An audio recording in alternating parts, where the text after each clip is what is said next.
27e exemple, la dernière bonisse.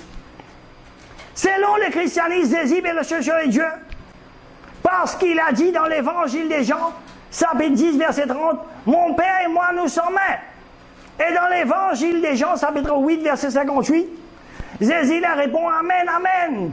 Je vous l'ai dit avant qu'Abraham fît, moi je suis. » Également dans l'évangile des Jean, chapitre 14, verset 6, Jésus, le chercheur, lui dit, « Je suis le chemin, la vérité et la vie. »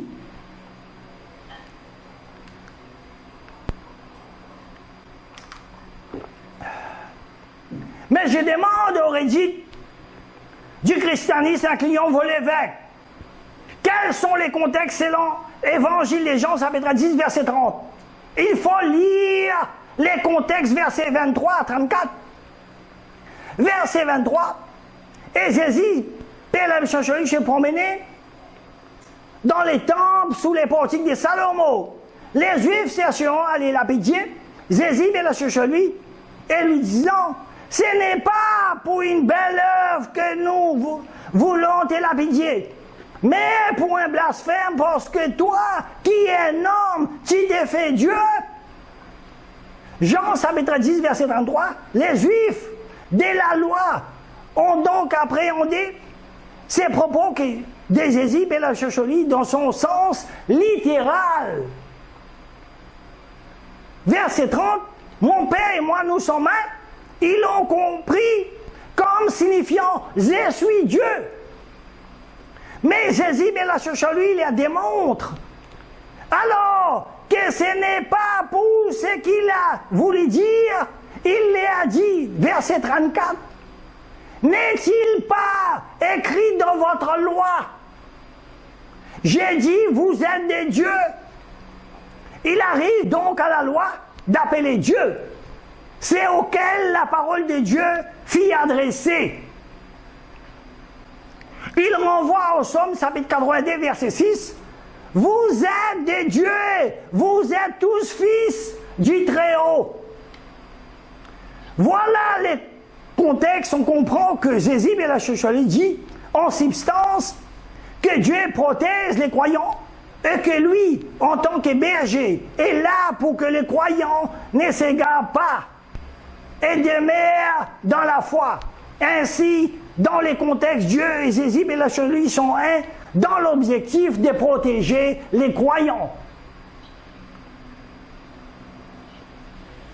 La preuve qu'il ne s'agit pas d'une unité de nature et que Jésus, et la Chacholi lui-même, a prié Dieu en ces termes à propos de tous ceux qui croient en lui. Selon l'Évangile des Jean, chapitre 17, verset 21, Jésus, et la Chacholi dit que tous soyons un comme toi, Père, tu es en moi et que je suis en toi, qu'ils soient en nous et aussi, afin que le monde croit que tu m'as envoyé, et moi je leur ai donné la gloire que tu m'as donnée, pour qu'ils soient un, comme nous sommes un, moi en eux, comme toi en moi. Oh, personne n'a jamais vu dans cette phrase un argument tendant à prouver que les disciples de Jésus étaient en eux aussi divins, car étaient en Dieu, et il est bien question d'une unité des volontés, sinon, selon l'évangile des Jean, chapitre 17, verset 21, aurait autrement dit qu'il y a 13 ou 14 dieux.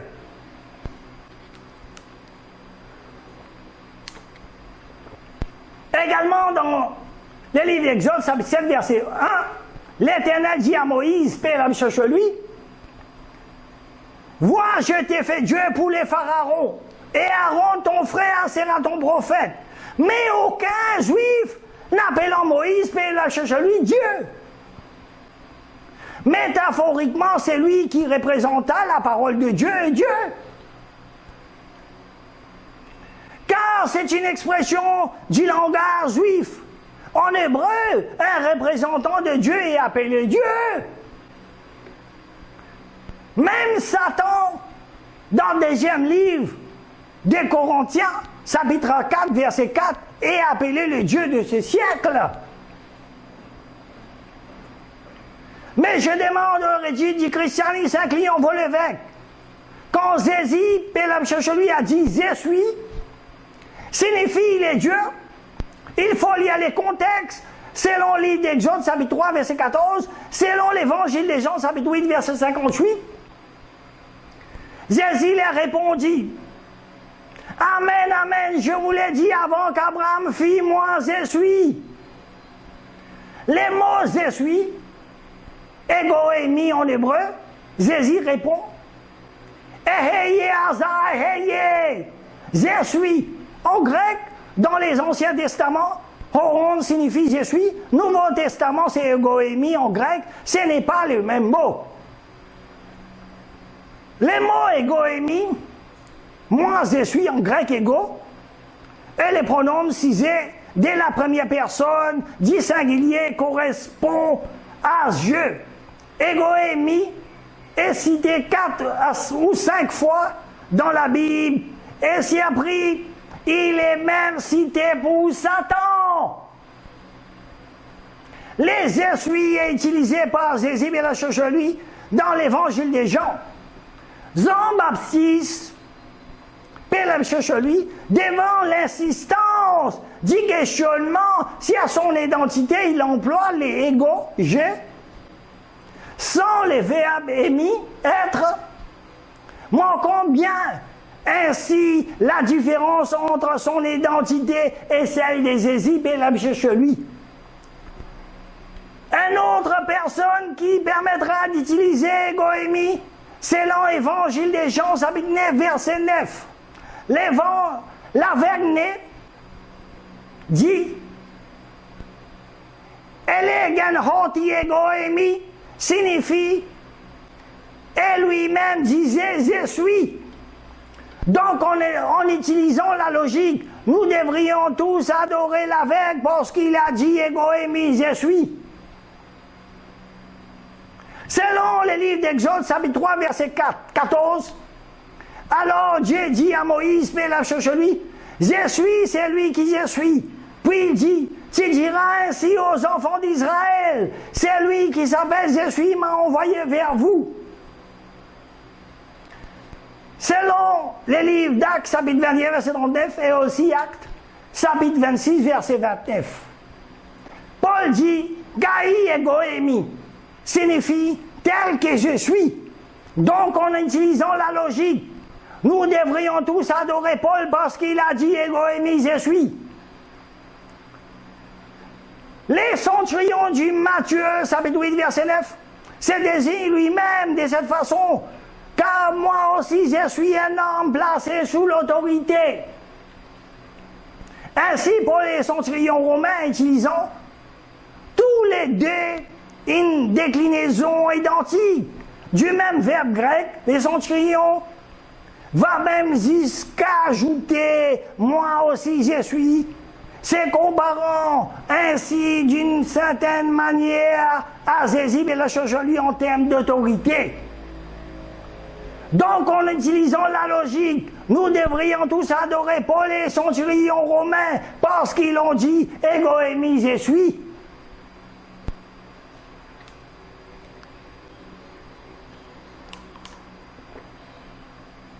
Les mots « je suis égoémie » dans un hadith rapporté dans les Mousnad d'Ibn Hanbal, le prophète Pélam lui a dit « J'étais prophète alors qu'Adam était entre l'esprit et le corps. » Cela ne signifie pas que le prophète est Dieu.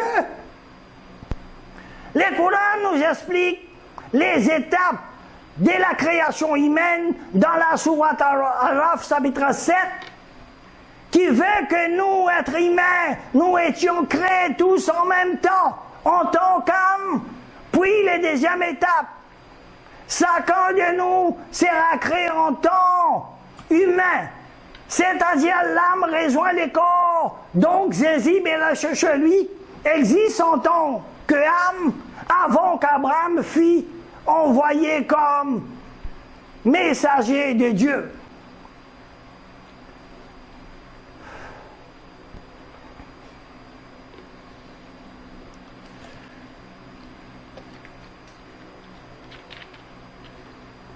Mais je demande aux hérésites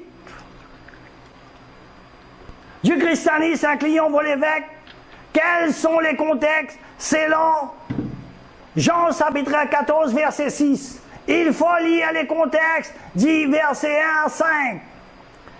Que votre cœur ne soit pas bouleversé. Vous croyez en Dieu, croyez aussi en moi. Verset 2. Dans la maison de mon Père, il y a de nombreuses demeures. Sinon, vous aurais-je dit, j'ai pas vous préparé une place. Verset 3.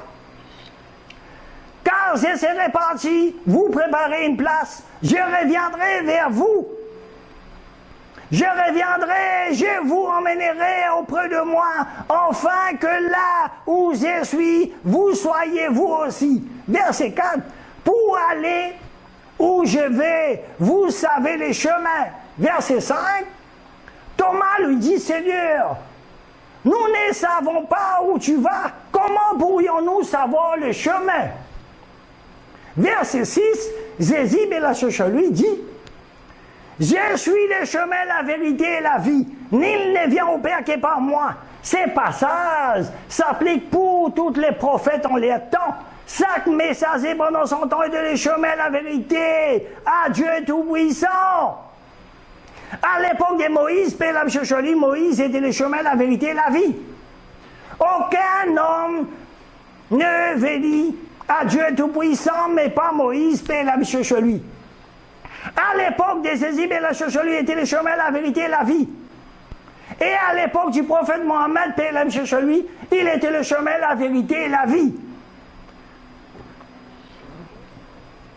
Selon l'évangile de Matthieu, chapitre 4, verset 8, les diables l'emmènent encore sur une très haute montagne et lui montrent tous les royaumes du monde et les gloires. Verset 9. Et lui dit, je te donnerai toutes ces choses si tu t'es prostré en m'adores. Si le monde appartient à Jésus et la cherche lui, alors comment les diables lui l'emmena sur la montagne, lui montra tous les royaumes du monde et leur gloire, et lui dit, je te donnerai tout cela si tu t'es prostré en m'adores. Est-ce que un Dieu peut être transporté par les diables? À vous de poser la question logique.